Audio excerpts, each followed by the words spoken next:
Ça a vraiment une approche complètement différente côté style par rapport à un VUS moderne. Mettons qu'on ne changera pas la vitesse de rotation de la Terre avec ça, hein? 80, 85...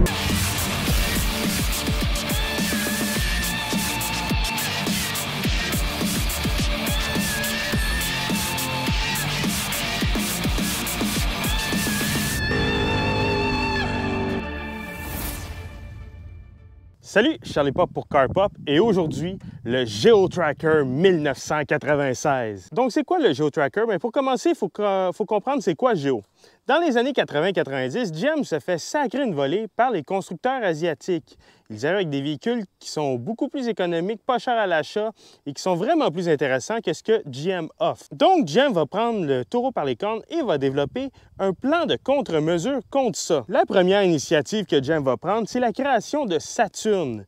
Et Saturn va avoir une approche complètement différente du reste des produits GM et va avoir sa propre identité au fil du temps. La deuxième contre-offensive, c'est la création de Geo. Sous le giron Geo, GM va racheter des droits de vente de certains véhicules. Je pense entre autres à la Corolla pour la Geo Prips. Je pense aussi à la Geo Metro qui était en fait une Suzuki Swift. Et le GeoTracker qui est en fait un Suzuki Vitara. Geo va connaître initialement un bon succès, mais malheureusement, avec l'arrivée de ces modèles-là chez les marques initiales, exemple le Suzuki Vitara, la Suzuki Swift, ben GM en 97 va fermer Geo et mettre fin aux activités de cette marque. Aujourd'hui, j'ai un GeoTracker qui, comme vous voyez, a été repeint, mais pour le reste, il est complètement original, à part la couleur. Et ce que je vous propose, c'est qu'on va faire un tour du véhicule. Je vais vous présenter l'extérieur, l'intérieur, la mécanique, et ensuite, on va aller en essai routier. Et finalement, on va jaser prix. J'ai emprunté ce GeoTracker à un de mes bons amis. Et si vous voulez me voir votre véhicule dans une de nos chroniques, vous pouvez m'écrire au carpopyt@gmail.com ou sinon via notre page Facebook CarPopQC. Pas obligé que ce soit un véhicule des années 90. Si vous avez le tout nouveau Toyota Tundra, j'aimerais vraiment ça faire un essai de ce véhicule-là. Donc, écrivez-moi, j'attends de vos nouvelles. Débutons par l'extérieur. Le GeoTracker, ben, à l'époque, c'était un VUS compact, mais si on regarde ça aujourd'hui, c'était carrément un VUS sous-compact et ça a vraiment une approche complètement différente côté style par rapport à un VUS moderne. À l'avant, tout d'abord, on a une antenne qui est très haute, comme vous pouvez voir. On a aussi un gigantesque pare-brise. On a vraiment une grosse fenestration sur ce véhicule. On a un capot qui est vraiment court avec très peu d'ondulations dedans, juste deux petites ondulations de chaque côté. On a une calandre très carrée, très années 90, avec des phares, encore une fois, très carrés et très années 90. C'est vraiment simpliste comme design. Et on a un gros pare-choc noir qui est censé nous protéger des impacts, mais croyez-moi, vous ne voulez pas être dans un accident dans ce véhicule-là. Et c'est vraiment un gros pare-choc noir qui ressort à l'avant du véhicule. C'est vraiment différent d'aujourd'hui où le pare-choc est intégré au reste de la ligne. On a aussi le logo Geo, qui est un logo qu'on ne voit plus aujourd'hui. Et comme vous pouvez voir, il y a l'insigne Chevrolet à l'intérieur, puisqu'éventuellement, les activités de Geo vont être justement transférées à Chevrolet. Le GeoTracker va devenir le Chevrolet Tracker et donc une partie des activités de Geo vont être transférées à Chevrolet en 97. Sur le côté, on remarque à quel point le GeoTracker est petit. Ici, on a le modèle 2 portes décapotables et comme vous pouvez voir, c'est vraiment petit. Les ailes sont élargies pour accommoder les pneus, ce qui vient couper le côté carré sur le côté de la ligne, ce qui est à mon avis très réussi.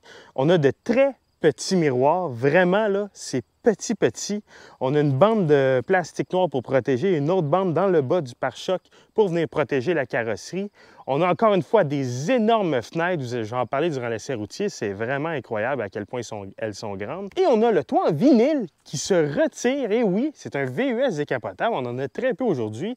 On a le Land Rover Evoque, on a le Jeep Wrangler, et on a eu le Murano Cross Cabriolet. Si vous avez un Murano Cross Cabriolet, là, je veux tellement l'essayer, vous ne savez pas comment. Et on a à l'arrière, encore une fois, un déflecteur. Et ça paraît que les déflecteurs sur ce véhicule-là ont été rajoutés pour les normes nord-américaines. Ce véhicule-là n'a pas été conçu du tout pour recevoir ça. Et c'est vraiment quelque chose qu'ils ont pensé à la dernière minute. Parlons de pneus et roues. Tout d'abord, c'est les roues d'origine, elles ont été repeintes couleur or et c'est vraiment joli. Ces roues ont vraiment de la gueule. Aujourd'hui, on regarde les gens qui modifient leur véhicule pour aller faire du hors-route et ils mettent des roues dans ce style-là. Et déjà, dans le temps, le GeoTracker avait ça, c'est super avant-gardiste. On a aussi, au centre de la roue, un moyeu ici. Et comme vous pouvez voir, on peut rentrer notre main et tourner. Je ne le ferai pas. Mais c'est pour barrer le différentiel avant pour faire du hors-route.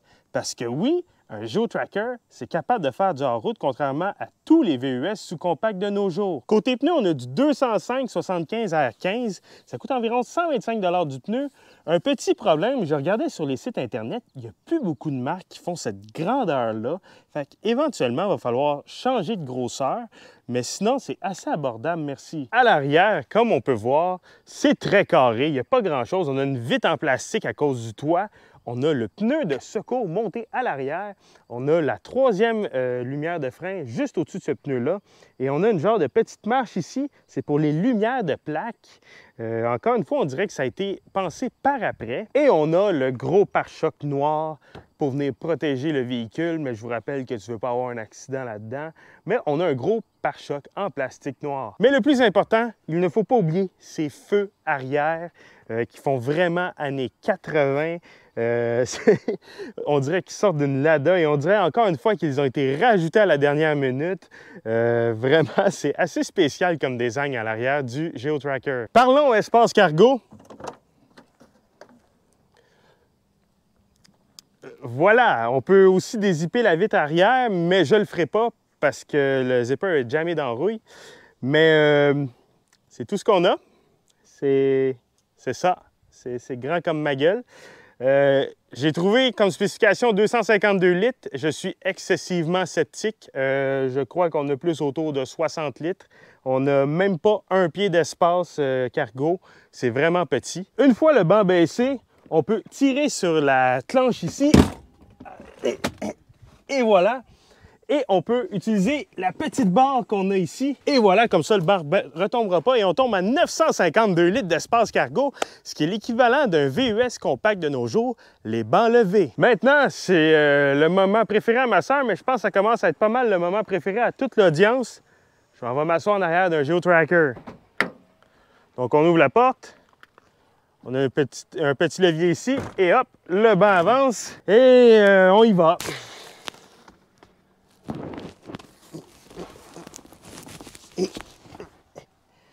Bien, ça a mieux été que la dernière fois je l'ai faite, sincèrement, parce que maintenant, le banc avance. La dernière fois, le banc était bloqué dans la rouille, mais le propriétaire a réglé ça. Et maintenant, on va faire le tour des places arrière. À l'arrière, ben, on est quand même assez surpris. Ma tête est juste avec le plafond. Et maintenant, on a de la place avec les jambes parce que le banc bouge. Alors, c'est super. On a un speaker, aucun accoudoir, absolument rien. La seule chose qu'on a, dans le fond, c'est une poignée ici pour se tenir quand on fait du hors-route.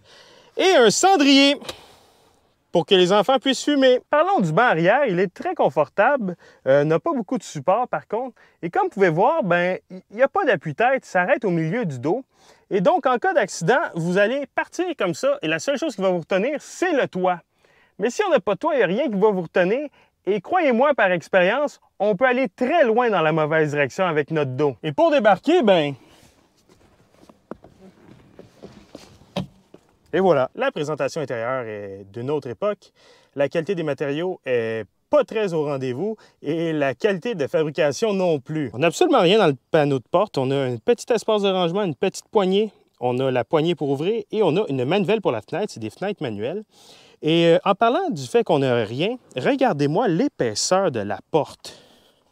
Dans le fond, la porte, c'est juste de la tôle avec un morceau de vinyle dessus. C'est carrément ça. On a un petit espace de rangement après le banc ici, où on peut voir le colossal tournevis du propriétaire. À l'intérieur, on a un très gros volant qui était commun à tous les Géos, avec des boutons pour le klaxon. Le tableau de bord, contrairement à tout véhicule moderne, n'a absolument rien à l'intérieur. Le positionnement de la climatisation est exemplaire. Pour ajuster la climatisation, on a des leviers qu'on vient bouger pour obtenir ce que l'on veut dans le fond. Et vraiment, ça fonctionne très bien. C'est assez rudimentaire, mais ça fonctionne très bien. Dessus la climatisation, on a la radio. Elle a été remplacée par une radio Kenwood. L'original est décédé. Et en dessous de ça, on a un cendrier et on a un allume-cigare juste à côté, mais évidemment, on s'en est servi pour mettre des commodités modernes. À côté du levier de vitesse, on a un espace pour ranger nos pièces de monnaie, quelque chose que l'on n'a plus aujourd'hui. Et à côté de cet espace de monnaie, on a le fameux levier de vitesse pour embarquer le 4x4. Comme vous pouvez voir, en ce moment, on est en 2 roues motrices, 4x4 high et 4x4 low. C'est super facile à utiliser. Et à côté de ce levier-là, on n'a absolument rien.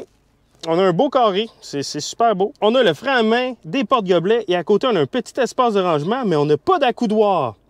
Et ça, sur la grande route, c'est le fun à avoir un accoudoir. Les bancs sont dans cette espèce de tissu-là. Je sais pas pourquoi on fait plus des tissus comme ça, c'est vraiment cool.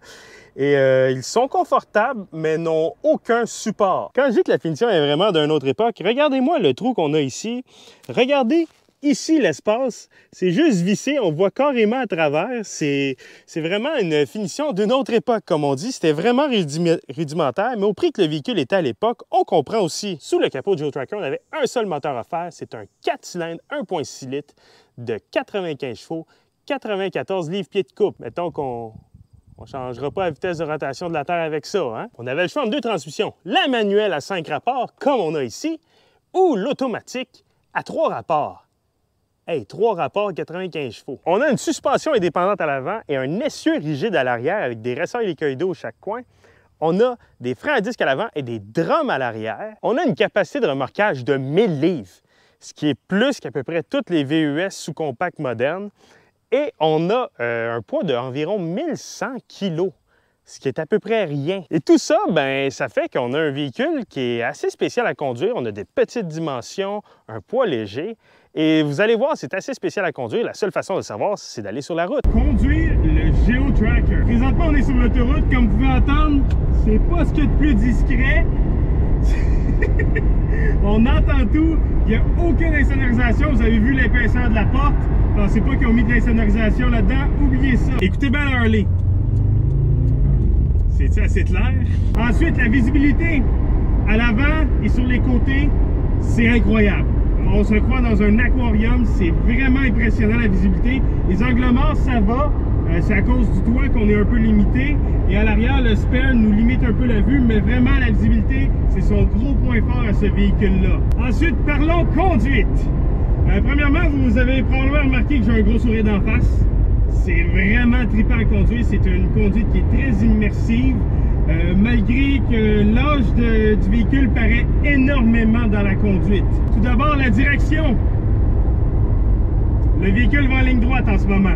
On a énormément de jeu et lorsqu'on tourne, il faut tourner le volant au maximum pour tourner un coin de rue. C'est quelque chose. Par contre, le diamètre de braquage est vraiment ridicule. C'est impressionnant.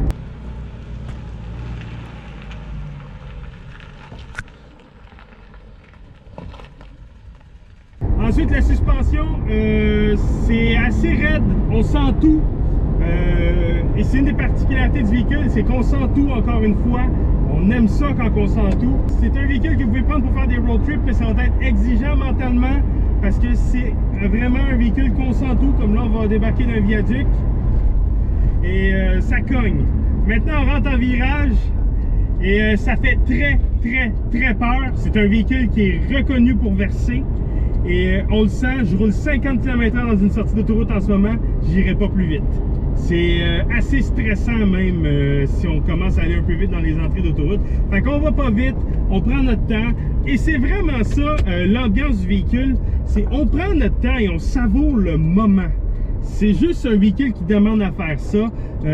On prend notre temps, on savoure le moment, il n'y a rien qui presse. C'est un véhicule de vacances. L'embrayage est très communicatif, il est léger, facile à utiliser. Et le pédalier, tout est super bien placé pour faire des talons-pointes. C'est le meilleur pédalier que j'ai essayé pour faire des talons-pointes. Vous m'avez bien compris, un GeoTracker a le meilleur pédalier que j'ai essayé pour faire des talons-pointes. Le levier de vitesse, c'est un énorme dildo. C'est très lousse entre les vitesses. Par contre, on sent très bien où est-ce que les vitesses rentrent et c'est quand même assez précis. Mais on a vraiment beaucoup de portée pour rentrer les vitesses. On déplace le bras vraiment. C'est quand même assez exigeant de changer les vitesses. C'est très drôle. À motorisation, maintenant, pour les accélérations de tous les jours, vous n'aurez aucun problème. Ça va super bien. Par contre, quand vous demandez d'accélérer plus au véhicule, on oublie ça. C'était une traque de chemin de fer. Hein? Donc pour la vie de tous les jours, le moteur n'a aucun problème à suivre le trafic. C'est un moteur qui a beaucoup de couple à bas régime. Par contre, quand on y en demande, c'est lent. C'est lent, je dirais un 0-100 dans les 15 à 20 secondes. Oh, VTEC! 80, 85. Par contre, c'est toujours le fun parce qu'il faut jouer avec le levier de vitesse et c'est une autre affaire justement. Pour la vie de tous les jours, on est tout le temps en train de jouer avec le levier de vitesse. C'est un véhicule qui est très engageant à conduire et il n'y a aucun VUS sous-compact qui est aussi engageant à conduire que ça. Vraiment aucun. Aucun VUS compact non plus. Et j'irais même jusqu'à dire qu'il n'y a pas mal aucun VUS moderne qui est engageant comme ça à conduire. C'est vraiment trippant à conduire. Ma conclusion, ben, le GeoTracker, c'est la Miata des véhicules de hors-route. C'est très immersif à conduire. C'est d'une autre époque, ça brasse. Il n'y a absolument aucun critère moderne qui est rejoint par ce véhicule-là. Et c'est ce qui fait son charme. Je suis pas un fan de conduite de véhicules hors route, mais c'est la deuxième fois que je conduis le GeoTracker. Et à chaque fois, j'ai un gros sourire fendu jusqu'aux oreilles, ce qui n'est pas le cas d'un Jeep. Maintenant, parlons prix. On essaie plein d'affaires avec le nouveau tableau CarPop, ça va être malade! Donc le GeoTracker 96, lorsqu'il était neuf en 1996, débutait à 16 045 $ en version 2 roues motrices, donc propulsion. Ensuite, la version 4x4 venait se situer autour de 17 000 $ et la version tout équipée, la 4x4 LSI, était 18 765 $. Avant taxe, évidemment. Quand on y pense aujourd'hui, moins de 20 000 $ pour un VUS sous-compact décapotable, c'est vraiment fou. Aujourd'hui, il en reste encore sur la route et il y a différents niveaux d'entretien qui ont été apportés à ces véhicules-là et différents types de conduite, ce qui donne 5 sous-groupes de GeoTracker. Le premier sous-groupe, c'est la version battée. Ça, c'est la version qui a besoin d'être restaurée, qui a été battue, qui a mal à la vie. Bref, qui a besoin d'amour pour reprendre la route. Pour un GeoTracker batté, vous allez payer environ 1000 $. Donc, c'est assez intéressant si vous voulez un véhicule de projet, mais faites attention à la rouille. Ces véhicules-là rouillent énormément. C'est pour ça que celui qu'on avait laissé était repeinturé gris Toyota. D'origine, il était noir, mais la peinture est vraiment de mauvaise qualité et elle commençait à donner des signes de « je vais te rouiller ça dans la face, mon sale ». La deuxième catégorie, c'est celle qu'on veut toute conduire, c'est la version missile. On va payer environ 2000 $ pour un GeoTracker missile et c'est la version qu'on peut littéralement se foutre puisqu'elle est en mauvais état, mais est quand même capable de rouler. Donc, on peut aller faire du hors-route extrême, des jumps, des affaires de même. Bref, toutes des choses que je recommande pas de faire sur la route, mais que je vous recommande de faire si vous avez un champ derrière de chez vous. Donc, 2000 $, vous avez un missile. La troisième version, c'est la version UN que j'appelle. Ne pas confondre avec les Nations Unies, c'est en fait en référence à usure normale. Donc, un GeoTracker qui a roulé au fil des années, qui a été entretenu, mais qui a du millage. Ceux-là, on peut les ramasser pour 3 à 4 000 $ en bon état. Et c'est une bonne base pour faire un projet quelconque, que ce soit une restauration mineure ou aller faire un véhicule de hors-route avec. C'est un excellent choix. Si vous êtes du genre aussi à faire beaucoup de kilométrage avec vos bébelles, je vous recommande fortement une version à usure normale puisque vous allez continuer d'en mettre et vous allez voir à travers mon tableau que ça ne vaudra pas la peine de payer plus cher pour vous retrouver avec un usure normal au bout de quelques années si vous roulez beaucoup. Ensuite, on peut trouver une version que j'appelle BM, ne pas confondre avec BMW.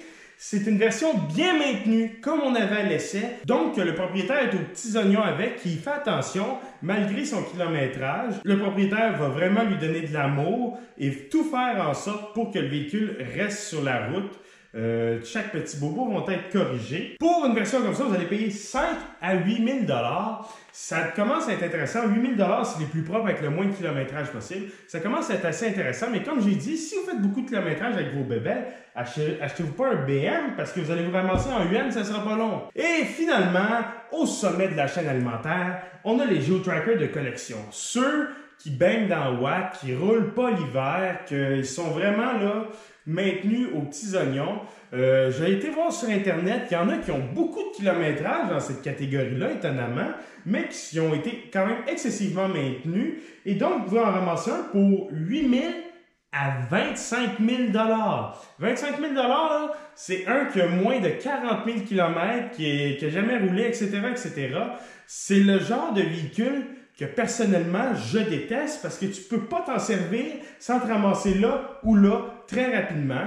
Donc, ça, c'est vraiment des items de collection à 25 000 je vous les conseille moins. Mais à 8 000 vous pouvez vraiment vous ramasser quelque chose de très, très propre. Donc, si vous êtes du genre excessivement méticuleux, 8 000 avec un kilométrage d'environ 120 à 160 000 km, mais maintenu comme vous imaginez pas, c'est assez intéressant, merci. Moi, personnellement, où est-ce que j'irai avec tout ça? Ben, comme j'ai dit, j'irai en UN ou en BM. Et c'est pas mal là que j'irai tout le temps pour mes bébelles parce que je suis un gars qui aime rouler ses bébelles, qui va les sortir, etc., etc. J'ai même plus tendance à aller vers un UN personnellement parce que je suis un gars qui va mettre beaucoup de kilométrage sur ses bébelles. Donc moi, je vous conseille fortement les UN. C'est vraiment le meilleur ratio prix plaisir de conduite que vous allez avoir. Donc, au final, qu'est-ce que je pense du GeoTracker? Ben, je pense que c'est un véhicule qui est vraiment intéressant. C'est vraiment plaisant à conduire et je ne peux que vous le recommander. En plus, c'est pas un véhicule qui est très dispendieux à maintenir et qui est pas très dispendieux à acheter non plus. Ce qui le rend unique, c'est vraiment ces petites dimensions accompagnées du côté baroudeur qui nous donne juste un gros sourire d'en face. Oui, ça brasse. Oui, c'est pas ce qu'il y a de plus confortable. Oui, c'est excessivement rudimentaire et tu veux absolument pas être dans un accident de véhicule avec ça. Mais maudit que c'est le fun d'un GeoTracker et je ne peux que vous le recommander. Et c'est pour ça que je l'appelle la Miata du hors-route. Une Miata, c'est une voiture qui est axée sport, plaisir de conduite et non performance et côté pratique. Et le GeoTracker, c'est la même chose. C'est un véhicule qui est axé hors route et plaisir de conduite et non côté pratique et performance. Vraiment pas performance. Et pour cette raison-là, ben, j'ai pas le choix de vous recommander le GeoTracker. C'est vraiment un véhicule qui est intéressant. À mon avis, le GeoTracker va prendre un peu de valeur dans les prochaines années. J'ai un peu de mal à expliquer pourquoi il n'a pas une valeur équivalente à une Miata de première génération. Je crois qu'il mériterait d'avoir un prix proportionnel à ces dernières. Dans les versions usure normale et BM, on est dans des prix qui se rapprochent de la Miata, mais dans les véhicules de collection, on est encore un peu loin de la Miata de première génération. Je pense que le GeoTracker va se hisser une place au panthéon des véhicules de collection. Sur ce, merci d'avoir regardé et n'oubliez pas de vous abonner.